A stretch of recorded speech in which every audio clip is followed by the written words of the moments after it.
Ladies and gentlemen, we're going to talk about the DCEU and Marvel movies in a second. But first, let me start with some scripture here.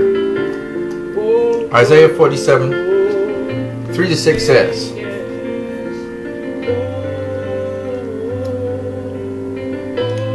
O daughter of Babylon, your nakedness shall be uncovered, and your shame shall be seen. I will take vengeance, and I will not meet you as a man. As for our Redeemer, the Lord of hosts is his name, the Holy One of Israel. Sit silent, go into darkness, O daughter of the Chaldeans, for you shall no more be called the Lady of the Kingdoms. I was angry with my people, and I have polluted my inheritance, and given them into your hand, and you didn't show them mercy. Upon the ancient you have heavily laid your yoke. I move to Isaiah chapter 52, 3-6, and it says, O Zion, here's what the Lord says. You have sold yourselves for naught. You shall be redeemed without money. My people went down into Egypt to stay there, and the Assyrian oppressed them without cause. Now therefore, what have I here, says the Lord, that my people are taken for naught? They that rule over them howl, and my name is continually every day blasphemed. Therefore my people shall know my name, and they shall know in the day that I save them that I am he that speaks. Behold, it is I. First you hear the Lord speak to the oppressor. Then you see the Lord speak to the oppressed. Notice that he is there to free the oppressed, but to shackle the oppressor. I say this because, which one do you want to be? Do you want to be someone who continues to try to tarnish other people, to oppress people, to shackle them, to put them down, condemn them, bad talk them? If that's your lot, then understand your outcome. The same thing will happen to you. But if you're someone who seeks to liberate other people who are oppressed, seek to uplift, encourage, embrace, warn, but still at the same time encourage, then you will be liberated every single time. So we want to talk Marvel DC. Now I'm going to say something that's unpopular with DC fans to some degree. I want to say something that goes contrary to even my own opinions on Marvel and DC films. I think the Guardians of the Galaxy, both Volume 1 and Volume 2, are a perfect description of what Marvel Studios is going for in their films. In their films, Marvel has learned to mix a little bit of comedy and humor and use that as a vehicle so that the characters in their movies don't take themselves too seriously. Their worlds are not necessarily grounded in realism, but more grounded in entertainment. And they try to be as entertaining to as many people as possible. A feature of Marvel Studios films has been, of late, especially the most recent movies, humor. They love to use humor in their movies.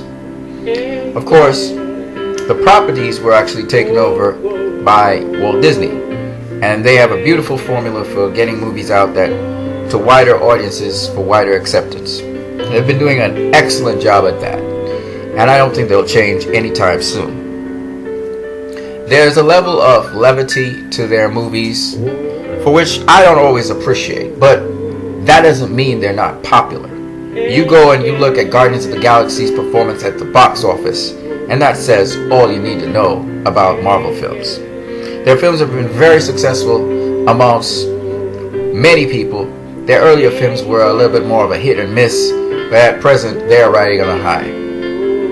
I say all of this to say Guardians of the Galaxy came out first, and then after Guardians of the Galaxy came out, it was counterbalanced by a movie called Wonder Woman. Just a little movie out there that's been setting records and the summer blockbuster hit. In fact, it is the summer's best movie so far. I say this because, in contrast to Marvel, the DC properties, particularly Warner Brothers DC, has taken their heroes a lot more seriously, and their approach to their films has been more realistically grounded. The humor has not been slapstick humor particularly, but it has been more of a situational humor for the most times. You know, things that are just kind of unusual that make you chuckle. It's not necessarily that the characters think of themselves as funny. Also, you will find that DC films are not self-aware, meaning that because they're so grounded in reality, the characters in the film don't necessarily poke fun at things that superheroes do, even though it happens every now and then. Like in Wonder Woman, you know, they poked fun at her putting on the glasses. This is something that Diana did in the comics. You also saw it in the television series, and you also saw it in Superman. Nonetheless, they poked fun at it, but for the most part, not really. Again, always grounded in plausibility. The thing that appeals to me personally about DC films is their layers. They're very layered films. They're not just taken literally. There is depth to them. I'm not saying that Marvel films don't have emotional depth, especially, and relationship depth. But when I talk about depth, I mean on all levels. From the comic book level, to the reality level, to the double speak or the double entendre of certain sayings in the movies. Sayings that have multiple meanings as you go through a movie. It almost reminds me of when I'm reading the Bible, how many different layers of meaning you can get off of just the same saying. So there's something biblical about DC films that really vibe well with me, especially because I'm someone who doesn't just go into entertainment to be entertained, but I actually go into entertainment to get something. So I say this because the contrasting styles actually play off of each other. If you look at it, a lot of people like to compare Marvel to DC, and the upcoming Thor Ragnarok, for instance. While it doesn't appeal to me, and I don't feel anything with Thor Ragnarok, it doesn't mean that there are not a whole bunch of people invested in that property. And I'm so glad to know that, because it is the differences between DC and Marvel that make them interesting. Imagine if DC was just an extension of Marvel and they were just the same style. That would be terrible, boring, bland. The other interesting thing about Marvel, which I thought is very interesting to note and is something praiseworthy, is that the Marvel properties spread over different distributors. We have Fox, we have Sony, and then we have Disney. So that you get different takes on the Marvel characters. Not all Marvel movies are the same. When you look at Fox Marvel, they apply a much more serious approach, a much more realistically grounded approach to their comic book heroes.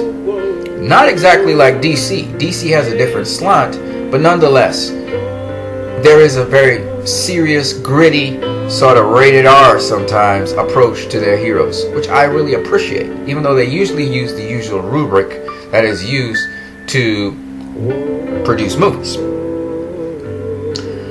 DC Warner Brothers goes a step further in that they take much more bigger risk, and usually creatively they approach movies many different ways, which is why I appreciate the diversity of directing that we see in the DC movies. But having said that, I must say that Marvel has one very beautiful aspect about it. If you go to Fox Marvel, you get a certain type of movie. If you go to Sony Marvel, while Spider-Man is part of the MCU, you must remember that Sony also has other Marvel properties. So this is something, you also have Marvel on Netflix, which is a different feel as well. So there's these spectrum of different feels that you get with Marvel Studios. And that's something that I appreciate. I also like the earlier Marvel movies when they were with Paramount, Particularly my favorite Marvel movie of all time, and you guys have probably heard this over and over again, is Captain America, the First Avenger. Particularly because that movie also took itself rather seriously. Even though there were comic elements in it, Captain America was actually seen as taken seriously. Most of the Captain America movies have taken themselves seriously, even though they may not feel fully grounded in reality. The period piece with Captain America is probably the most grounded of them all. Civil War was not that grounded, and Winter Soldier, while it was somewhat grounded and you felt that the stunts were the same, still, while the stakes were pretty interesting, it still wasn't as grounded as, say, for instance, Captain America the First Avenger, which was the most grounded Captain America film I have seen. And also, I would argue, one of the most grounded Marvel films I've ever seen. Spider-Man comes to mind, and Spider-Man is a Sony property. I would say that the most tragic stories I have ever seen with Marvel that were comic booky but still at the same time felt grounded to some degree emotionally was the very first Spider-Man with Tobey Maguire. Still my most favorite Spider-Man. Some people like Spider-Man 2 more than Spider-Man, the first Spider-Man, but there's something about the first Spider-Man with that Marvel stuff rolling across the screen that's so epic that I can't forget it. The introduction to Marvel in its glory, Stan Lee's flicking of pages, was the best thing ever. And so I still think that Spider-Man is probably the most epic Marvel film of all of them. So Captain America the First Avenger is probably my best, most liked Marvel film. But if you were talking about the best Marvel film I have ever seen that has its all backing and support behind it, it would be Spider-Man. Not Spider-Man 2. Spider-Man 2 was cool with Doc Ock, but I actually liked Spider-Man, the very first one with the Green Goblin. That was my favorite Spider-Man. You know, I still thought it was kind of Power Rangery, how they did the Green Goblin, and even with Doc Ock, it felt Power Rangery and not necessarily fully grounded in reality, but I still liked that the emotionalism was grounded. I also liked that it was a tragedy. So, I say all of this just to let you guys know that Marvel Studios basically, especially now, they bring forth comedy, they bring forth humor in their stories, they bring forth adventure, and that appeals to everyone. While their stories are not necessarily very deep, they're pretty straightforward and emotionally balanced, I will say that that's the appeal with Marvel Studios. I remember when Joss Whedon brought out the Avengers, a lot of people were just so happy to see this ensemble uncast, and that's fantastic. Now, I say all of this to say that Thor Ragnarok, which is not something that has gotten me roped in. You remember, our trailers to rope you in. It doesn't mean that Thor Ragnarok is not an excellent movie, and they're just giving you superficial stuff to get you entertained and then go in and see the movie. What I'm just saying is that it hasn't roped me in. You gotta understand, Zack Snyder didn't rope me in until I saw that interview between Superman and Lois Lane. And he said, "It's not an S on my planet, it means hope." And Lois Lane said, "Well, here, it's still an S." So you gotta understand that just because I feel nothing for Thor Ragnarok, just like Spider-Man, there may be something that intrigues me and ropes me into the story. But so far it hasn't, okay? I'm not a fan of the lore of Thor, okay? I always thought of Thor a totally different way to how I see Thor. That does not mean that I can't get roped in and become a fanboy. It's just that the trailers so far for Thor have not tweaked me. But that's not true for everyone else. Most people loved it so much that the trailer for Thor Ragnarok actually has more views than the trailer for Justice League, which blew my freaking mind. Okay? You guys can go look at my reaction. I was blown by Justice League, okay? And that just goes on to the fact that my subjective view on what I think about something doesn't necessarily reflect what everyone else thinks about it. And that's very important for you to understand, is that we usually like to side with a certain side because we have a certain taste. But if we're really being objective, we must be able to look at the overall response to something and not what we think it should be. And we shouldn't rationalize the overall response. Obviously, Thor Ragnarok is a highly anticipated film by a lot of people who've seen the trailers. They really are hyped about it. Even the Infinity War, which to me is no big deal, and even Thanos, I don't really care about Thanos.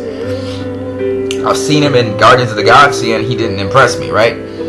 But you gotta understand, Superman didn't impress me until I saw that interview with Lois Lane. So there's maybe something that Marvel can do to get my attention, alright? You never know. You never know. So, I'm not impressed by this villain, for instance. She does not impress me at all. Just because she broke Thor's hammer, you see, it's how it's conducted. Now, I understand that Marvel kind of adjusted it. Thor was more of a serious character, and they made adjustments to make the movie more fun and less taking itself seriously, and to see how Thor would come back from his first match with this god of death, I think she's called. Okay, I love her horns on her head, by the way. She reminds me of those moose and elk, but really branched out hooves. It's really creative. I like it. The scenery doesn't feel real and grounded, but you know, I'm a real and grounded guy, so that's why I keep on saying that over and over. But it is still quite a spectacular world. You understand what I'm saying? So I do have a bias sort of against Marvel. I need to let go of those biases because I want this movie to do well, and I know it will. It will do excellently. And to see Thor with new looks and everything, and Chris Hemsworth, just to see Chris Hemsworth get his movie and really break out and really be that Thor star that we're looking for, that's awesome.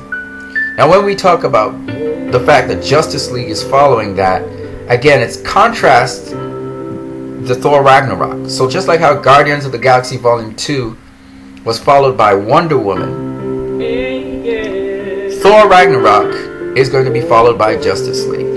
Okay? And I think there's some sort of strategy that these different comic book companies are doing, because if you look at how the movies come out one after the other, it means generally the movie that comes out after the movie that precedes it is considered a movie that's to blow up a little bit bigger in the box office. So they try to set themselves a little bit after the other movie. So if you look, Star Wars is the last movie of the year, and that's the movie that's the most, will rake in the most cash. At the end of this year, Star Wars is going to blow it in the box office. It's going to make the most amount of money out of all of them. Because, I mean, Star Wars has a fan base that goes back to the 70s. George Lucas's run. So Star Wars is going to do absolutely well. Again. But my point is not that. My point is Justice League precedes, or it comes after Thor Ragnarok, and it actually comes the following week. Now, the thing about it is, a lot of people, for some reason or the other, think that Justice League will be, you know, fighting with Thor Ragnarok for people. No, it won't. Thor Ragnarok will come out, and you can guarantee, just from the response, that there's a ton of people who buy into Marvel and buy into that property, and they will go and see Thor Ragnarok. No doubt about it. But equally so, there is a demographic of people who will go out and see Justice League. And the fact is that DC has built up, the DCEU has built up a core fan base first, and is now adding more and more fans. And Wonder Woman just added a whole block of fans who are going to go in to see Justice League solely for the purpose of Wonder Woman. Then we got a whole ton of Batman fans who, they may go and see Thor Ragnarok, but they're coming to see Justice League after because of Batman. And then Aquaman's winning over everybody. We don't have a ton of Cyborg fans, but by the end of this movie, Justice League, there'll be a ton of Cyborg fans because the movie's centered around Cyborg. So you're gonna love this movie, and of course there's gonna be a lot of Flash fans. But DC already built up that by having a Flash in the CW on television. So you are guaranteed there are going to be some Flash fans going into the movie. The question is, did Ezra Miller win over these Flash fans with him being the Flash? And by the end of the movie, we're going to have a whole bunch of Flash fans. But did he win them over enough to get them to initially come to see this movie? Now, I've already said that this movie is going to make over $1 billion. That's not an if or but. That's going to happen.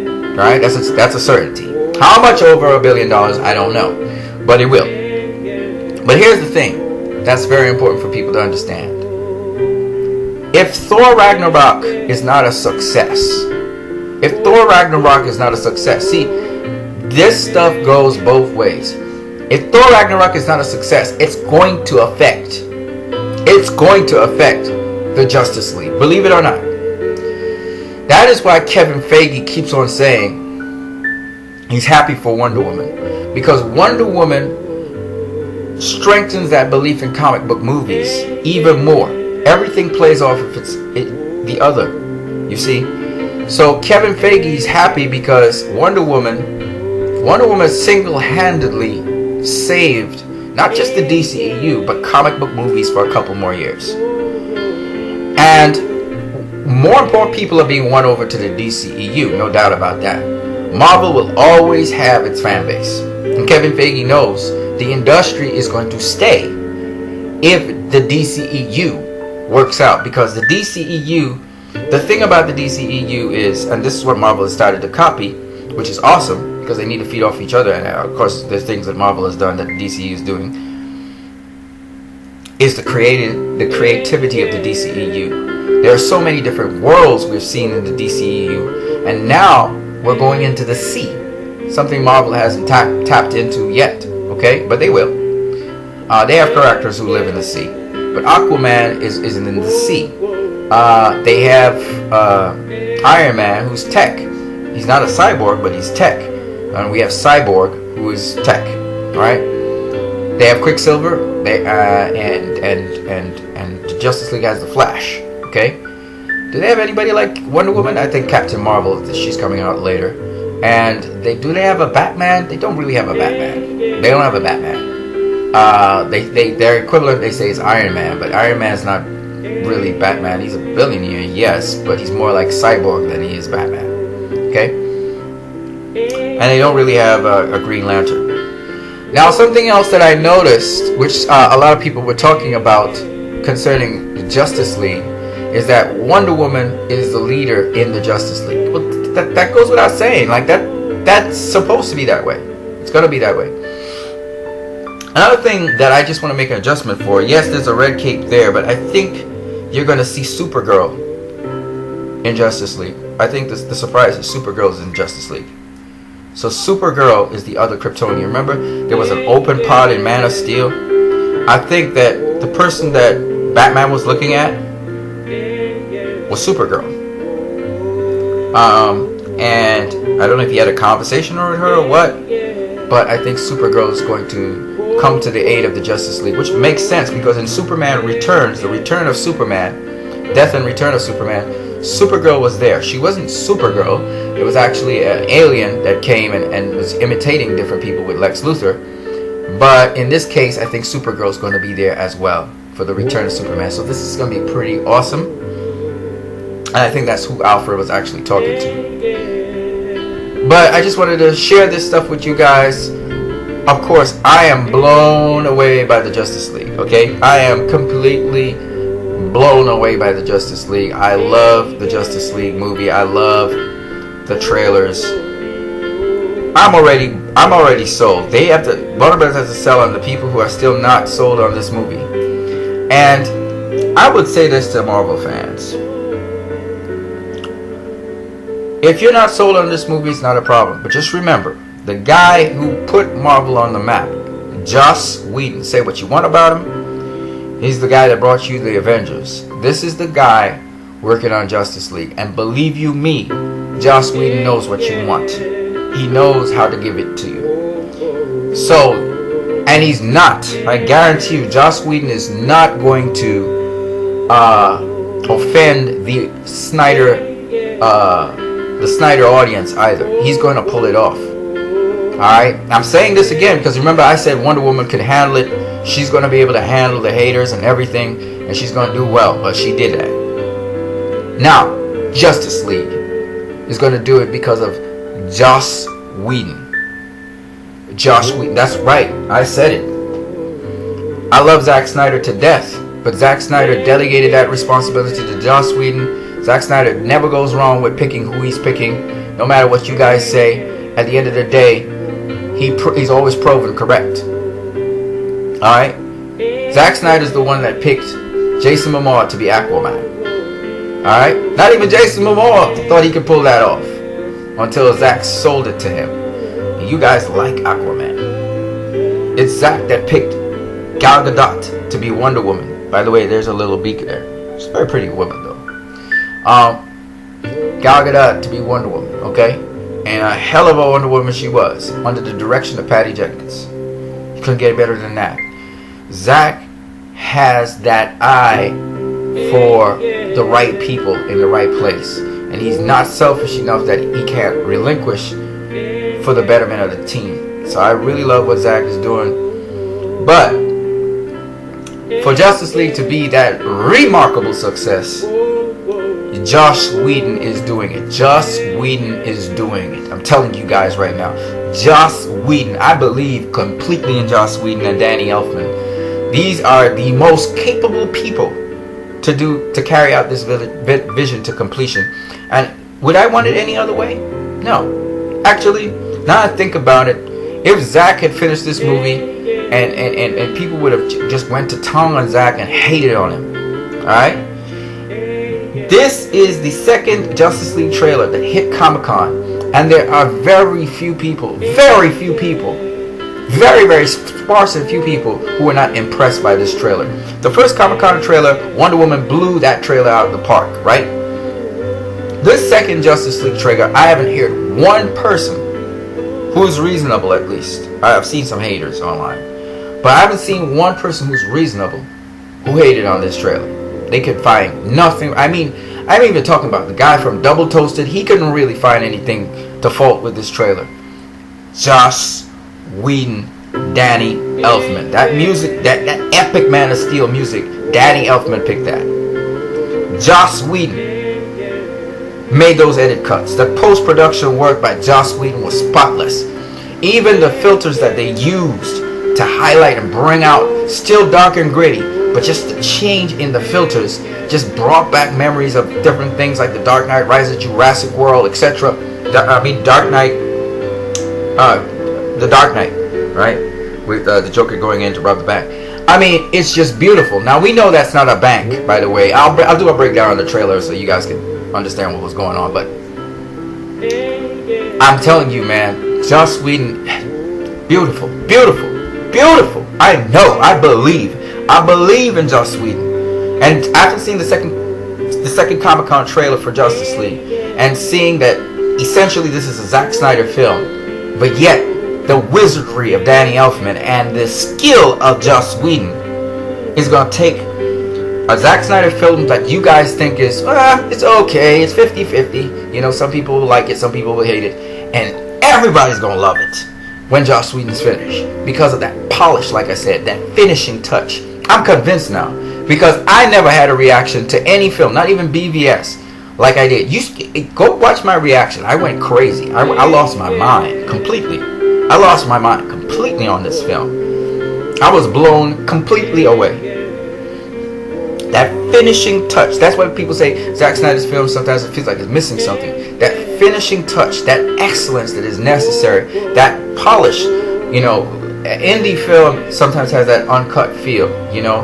Like I said, Zack Snyder reminds me more of a Quentin Tarantino. It's kind of a little bit rough. But when you polish it up, like how Whedon's doing it, and I can guarantee you, he didn't just miss Comic-Con for no reason. He wants to get this thing right. I'm totally in. I'm totally in. You know, I'm totally in now. There's no turning back. Joss Whedon's gonna nail this.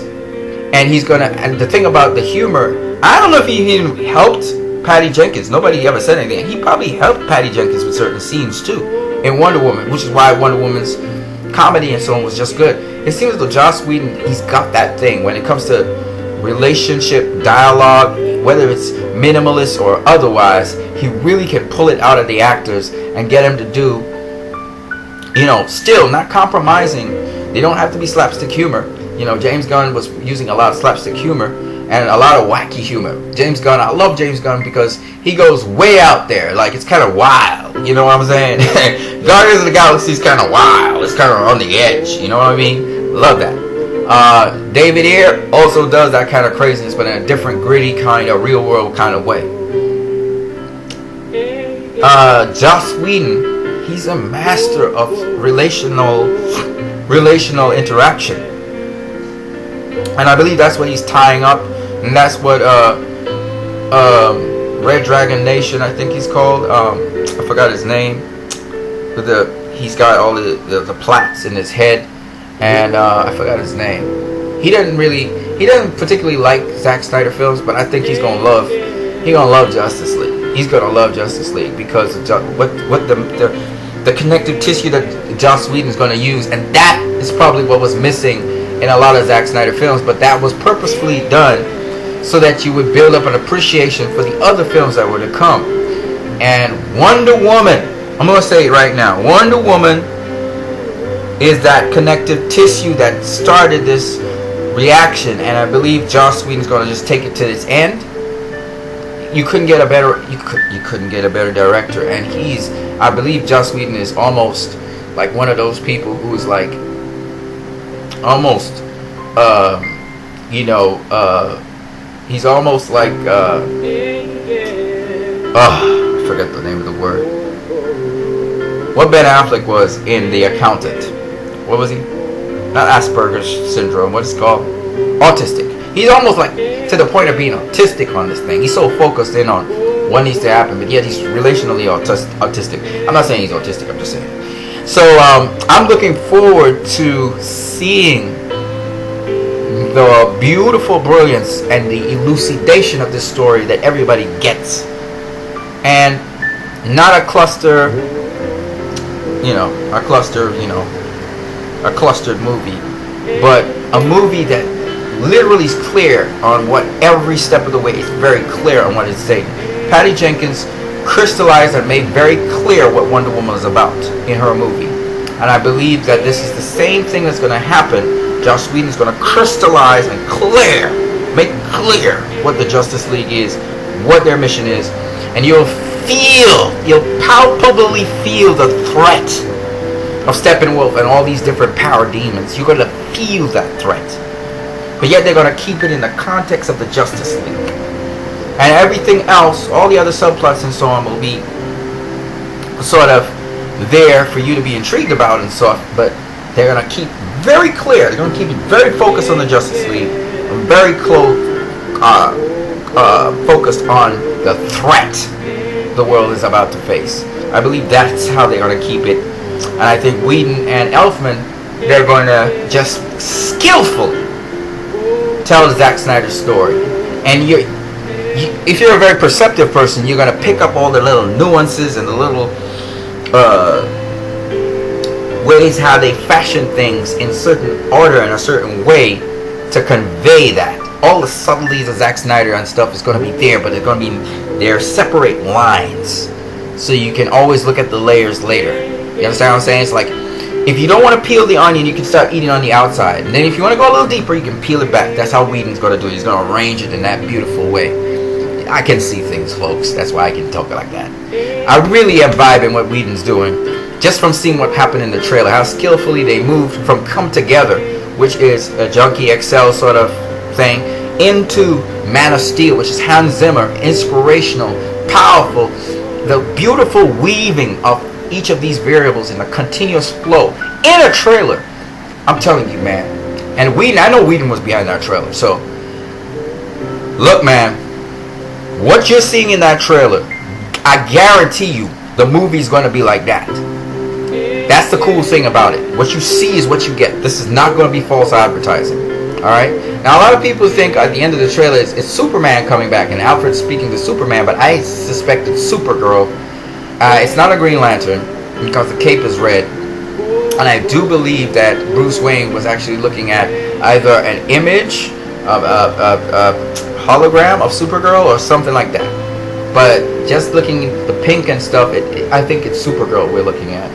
So when he says, when Steppenwolf says, no Kryptonians, it's actually Supergirl is there. And we should know that because in Man of Steel, the pod was open, right? Somebody had left the pod. So who was that? Supergirl. Kara-El, somewhere around on planet Earth, walking around as we speak. which is interesting because I remember Lex Luthor saying in Batman v Superman, there could be more of them. And then the lady says, because she says, yes, Superman, but there's more of them. And then she says, well, the meta-human thesis. And he says, yes, gods among men on a little blue planet here. Wow. And he looks at her awkwardly and he says, if we have a weapon and forge it, we won't have to depend on the kindness of monsters. He really hates Superman. So yeah, on that note, guys, I hope you enjoy the rest of your day. I just wanted to share this stuff with you. Gal Gadot, what a lady. And the rest of the Justice League, awesome people. Henry Cavill. Oh yeah, there was this rumor going around that Henry Cavill, there's extensive reshoots. First of all, when I hear these stupid things, you know it's not extensive reshoots. You know it's just a touch up here, a touch up there. That's why Jason Momoa was brought in. He did his thing, he left. With Henry Cavill, he came in, he's doing his thing, he's leaving. Ezra Miller, but they're on other films. So they're making this big deal about Henry Cavill's mustache and stuff like that. And they say they will just photo edit it out. I don't know how true that rumor is because I've not been able to verify it. But here's what I got to say about that, okay? My point is this. That really means absolutely nothing to me. I mean, they edited out Gal Gadot's belly, right? In the final fight scenes where she was fighting Ares and stuff. And where she was killing Ludendorff or whatever. So it's not extensive reshoots, first of all. Maybe they're having a little difficulty scheduling the different actors to come in and reshoot, but it's not extensive reshoots. And the other thing is, I don't think I'm worried about reshoots. I'm worried about post-editing. The post-production editing. That's where the movie's made or broken. What are they going to leave? What are they going to keep? And I have so much confidence in Joss Whedon, having seen that trailer, that they're going to do an excellent job. And you haven't even seen the half of what this movie actually has to offer. Just like what happened with Wonder Woman. I thought, they were showing too much of Wonder Woman. Now I don't believe that at all. And I don't think they're going to show too much of Justice League, but I'm not going to try and spoil myself by watching all the way up to the date of release. I'll leave that for another time. But here's the interesting thing I'm trying to say to you guys, okay? Guardians of the Galaxy Volume 2, that came just a couple of weeks before Wonder Woman, alright? And Thor Ragnarok, that comes a couple of weeks before Justice League. Actually, a week, I think. Because I think it's November 3rd. I think Justice League is November 17th. So it's 2 weeks before Justice League. And my point anyway is this. Thor Ragnarok needs to be a success for Justice League to be a success. If Thor Ragnarok does not do well, Justice League's not going to do well. It's that simple. So it's really important that we root for movies. Maybe Thor Ragnarok is not my cup of tea, but that doesn't mean I badmouth Thor Ragnarok. Or in order to boost up Justice League, I find some sort of excuse and put down Thor Ragnarok. And Marvel films are Marvel films. They are what they are. And most people actually like Marvel films. I know when I watched Guardians of the Galaxy, I had a grand old time. I really enjoyed that movie. James Gunn outdid himself as far as I'm concerned. I especially love the opening credits where Groot was dancing. Oh my god. I gotta go back and watch Guardians of the Galaxy Volume 2. I may even buy it on DVD. I never bought Guardians of the Galaxy, the first one, but I think I might buy Guardians of the Galaxy Volume 2. That is my favorite Marvel film, other than Captain America, the First Avenger, and Spider-Man, okay? Iron Man wasn't bad either, I must say. It was revolutionary for its time, but I'm not really an Iron Man fan. But, love Captain America. I am a Captain America fan, alright? To me, he is the most logical character in all of them. I love him a lot.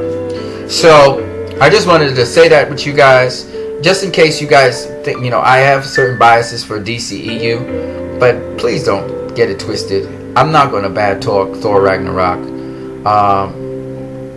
There are a lot of people who love this property and they want to see it do well, and so do I. Alright? There's only love up in here.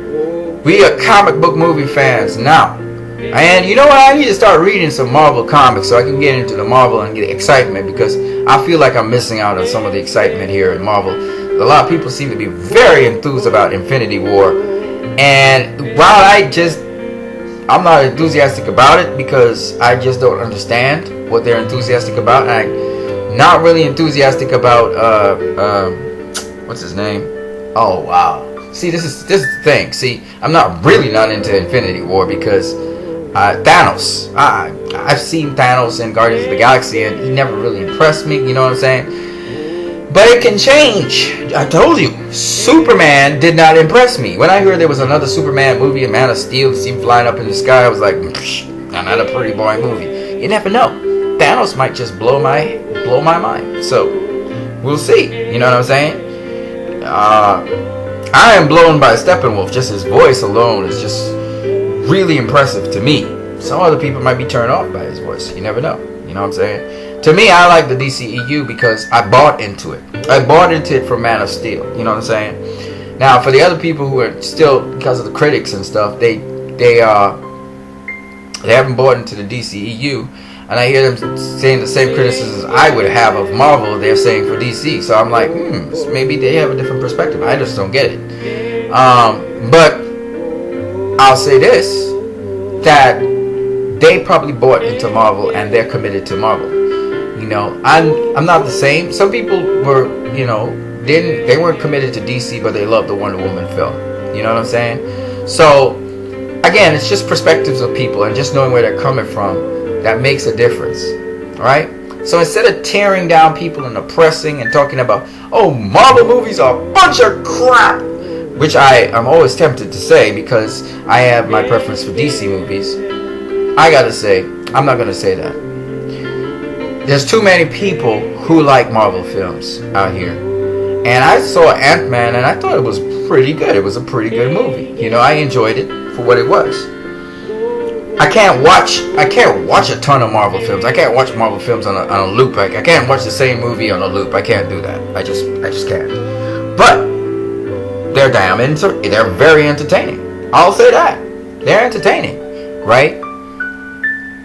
DC films, you know, the DCEU are extremely entertaining for me because I can put it on a continuous loop because every time I see it, I see something new. You know what I mean? And that's the thing with me. I like to see new things all the time. So, and the fact that it's grounded and everything is my kind of style of movie. You know what I mean? Now, there's a lot of people like me out there, and there's a lot of people who don't go to the theater because they say, oh, it's a comic book movie. I'm not going to watch no comic book movie. So you have different things. You know, some people said that Batman v Superman was a turn off and people are not going to go watch comic book movies because of that. Well, some people just ain't going to watch comic book movies because of Avengers and Marvel films, because they're just too funny and there's nothing to take seriously, and it's just a bunch of people in spandex, right? So it depends. I mean, it goes both ways. You have different kinds of people in this world, and some people just haven't gone and seen a comic book movie just because they think it's make-believe and it's for kids and it's something that's not really serious, you know. So I'm just saying there's both sides to the coin. You know, people saying, oh, Batman v Superman was too realistic. It was too serious. We don't need all that realism. Well, some people want it. Alright, especially big ass grown people. Alright? And then some people, they don't want hee ha ha movies that are not serious. And then you're just going in for a laugh. You know what I'm saying? And then there's the other side of the coin where there are some people who like that. They want to go to see a comic book movie, be inspired, get touched a little bit emotionally, not think too much, and at the end of the day have a good time and go with the emotional experience into the rest of their day or rest of their lives. They may not remember the movie, it might be forgettable, but the emotional experience that happens helps them and guides them later on. Hopefully they're better people for it. Some people are not. They're just the same. They're just entertained and it didn't do anything for them, right? So I'm just saying, people say, you know, it's movies, and so it's not life-altering. And then we see Wonder Woman impact a little girl. She's breaking down crying and talking about the bullies that bully her in school. And we realize that comic book movies mean something for kids. And they mean something to people. You know what I'm saying? So that's not true. And I can tell you as a big-ass grown man, Man of Steel meant a lot to me. And it literally changed. It helped me in my Christian walk to think about other people and understand you're not going to be treated nice just because you do something good. Sometimes people are afraid of you because of the power that you wield as a Christian. Alright? Because I don't want to go into the supernatural stuff that happens, but there's a lot of supernatural things we have powers to do. You know, and in a way, we are kind of like superheroes in that respect. But I'm just saying that, you know, people don't like to talk about those things. So I don't really talk about it too much. But suffice it to say that when you are powerful, and all of us are, we all have influence, so we are powerful. When you are powerful, sometimes people are intimidated by things they don't understand. And they hate. Their response, instead of in fear, is hate and rage. So understand this, alright guys? So, once again, I'm glad that Marvel and DC are doing well. I wish both of them nothing but the best of luck. And thumbs up to Thor Ragnarok. I wish them nothing but the best. And I'm going to stop talking about how crappy Thor Ragnarok is and I just don't get it. No, that is not cool. It's a property. People work hard to get it out there. And there's a lot of people who like it. More, it seems, than the DC fans. Maybe not. Maybe it's just Marvel fans who just keep on repeatedly watching the Thor Ragnarok movie. And probably the same thing for Justice League. I know I am. I've been watching that thing for a while now. So the views may not be, they may not be legit either, in either case. But one thing I will say to you guys is this. It's good to have competition to help the different studios elevate their game. And so Marvel's helping DC elevate its game, and DC's helping Marvel elevate their game. And that's what counts. Alright guys? On that note, I hope you guys have a great day. God bless you all.